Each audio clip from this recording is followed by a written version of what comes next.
Thank you, Chairman Simpson. Preach it. Appreciate as well Chairman Westerman and the work that these great chairmen continue to do to try to keep government functioning as best as possible in the midst of very difficult circumstances that Democrats themselves created. I do think it's important, as we're at this point, that we look back over the last 9 months and really look at the difference between the two parties in Washington. And Speaker Johnson laid a lot of this out. You can see the poster. But just think about what happens every day here. Republicans wake up every day working with President Trump to try to get this country moving forward, to address and fix problems that, frankly, were created by Democrats. And what does the Democrat Party do every single day? Every day they wake up and just see what President Trump is doing and find a way to oppose it. Doesn't matter what he wants to do. President Trump came into office day one, said he's going to secure America's border, was actually elected on it overwhelmingly. 80% of the American people agreed with President Trump and House and Senate Republicans who said that should be a priority. And we actually set course to do that. And we have done just that, secured America's border. And what did Democrats do every step of the way? They said no. They voted no to secure the border. President Trump said, we're going to try to get our economy back on track. We're going to stabilize the tax code so that no American family has a tax increase. Every American family was facing, on most cases, a 30+% tax increase. President Trump said no family deserves that. Let's stabilize the tax code and have no tax on tips, no tax on overtime, so blue-collar workers can actually have more money in their pockets and empower them to do more for their families. President Trump said that. We agreed. What did every Democrat in Washington say? No. They didn't just say no. They all voted no to that. President Trump said we ought to produce more energy in America. Chairman Westerman was at the heart of a lot of those policies. You actually had to change policy to do it.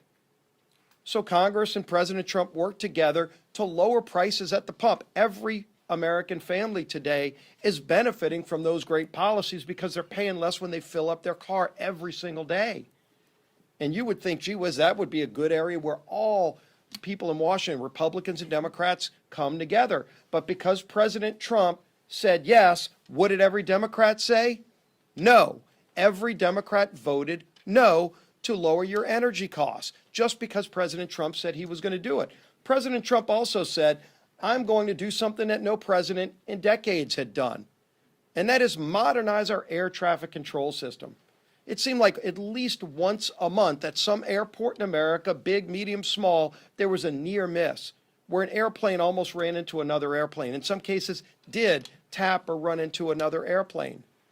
And it was happening because our air traffic control system is still based on 1980s technology.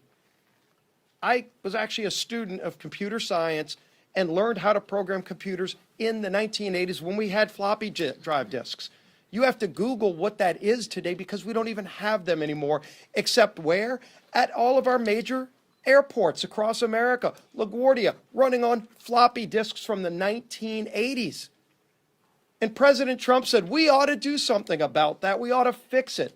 How about we modernize our air traffic control system? Now, this isn't a new idea. You would say, well, gee whiz, why wasn't that done in the 90s, in the 2000s? For goodness sake, the computing technology on this iPhone is more modern and capable and competently technologically advanced than what a lot of our air traffic control systems are using, except it costs money. It costs billions of dollars.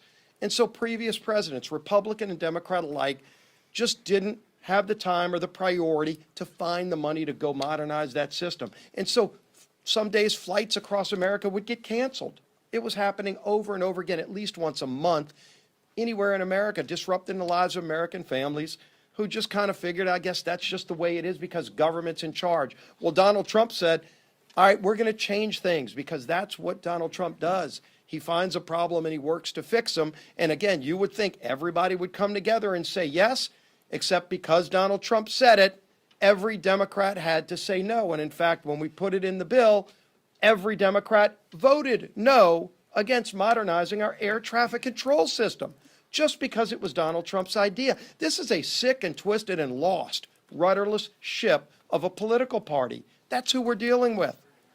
When the press asks, gee whiz, is there something else you can offer these folks in a negotiation to try to get this off a ramp and find a better way to get the government open?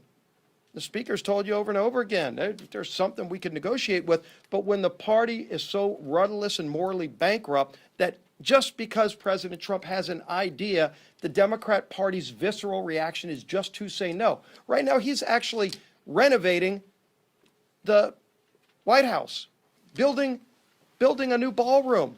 I mean, anybody that's ever been to a state dinner, like the White House has been renovated over and over again. There wouldn't be an Oval Office if there weren't renovations by previous presidents. The West Wing was a renovation by previous presidents to make it better for all future presidents. And that's what Donald Trump is doing. He won't enjoy most of the time of that, but future presidents will, because in the future, when you have a state dinner, when we bring world leaders in, which we do all the time, and you host a president of a foreign country, a prime minister. I've been to some of those. Some of you have covered them. Where do you go? You walk outside of the White House in the rain sometimes to go to a tent, to host a world leader. That's what we do today. And President Trump said that's a disgrace. How about we do better? And not only did he say we were going to build a great ballroom that we can host these events, he funded it privately. He put up some of his own money, and you would think, well, gee whiz, at least they can agree to that. It's not even taxpayer money. It's going to be a permanent renovation that'll enhance the White House for all future presidents. What does every Democrat say?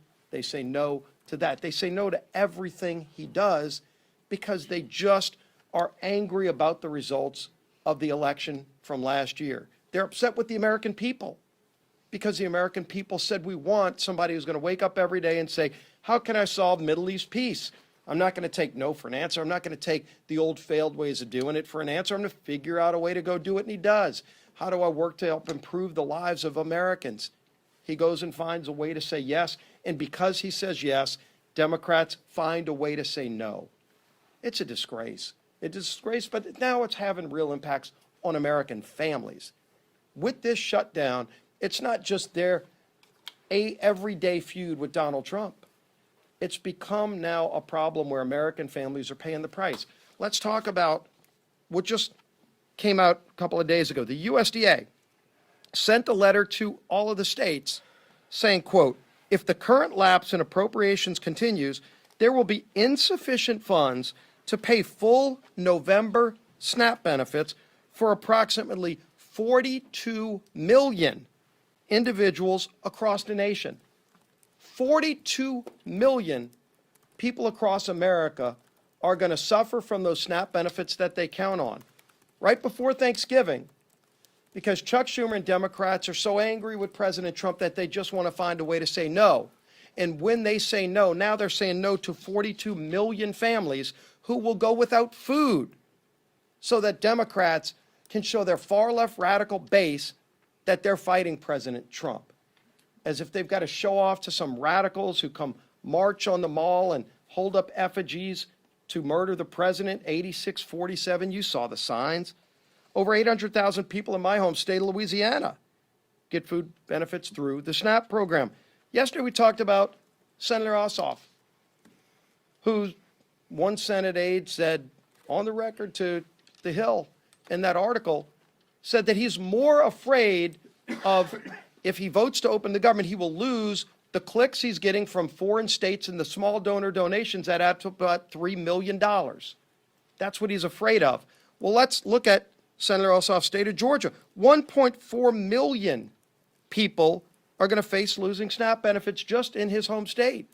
Now, does he want each of them to send about $2 each to him to make up for the $3 million he's getting from California, in Illinois, in New York, in Minnesota? Is that what it's going to take? Because he's causing pain on people in his home state by voting no. Maybe he needs to go on vacation instead of showing up every day, as Senator Simpson said, showing up to vote no to inflict pain on 1.4 million people in the state of Georgia. That's what he's doing. So this is having real impacts on real families. We're here working, and the House has passed the bill, despite 99% of Democrats voting no. Again, President Trump said yes, they say no, doesn't matter what the issue is. And the American people are sick and tired of it because now it's affecting them. over 40 million low-income Americans are the ones who qualify for SNAP benefits. They're going to be denied food starting in November, according to USDA, because these guys just want to show their far-left radical base that they hate President Trump. It's disgusting, and it's having a devastating impact on millions and millions of Americans across the country. Our time out.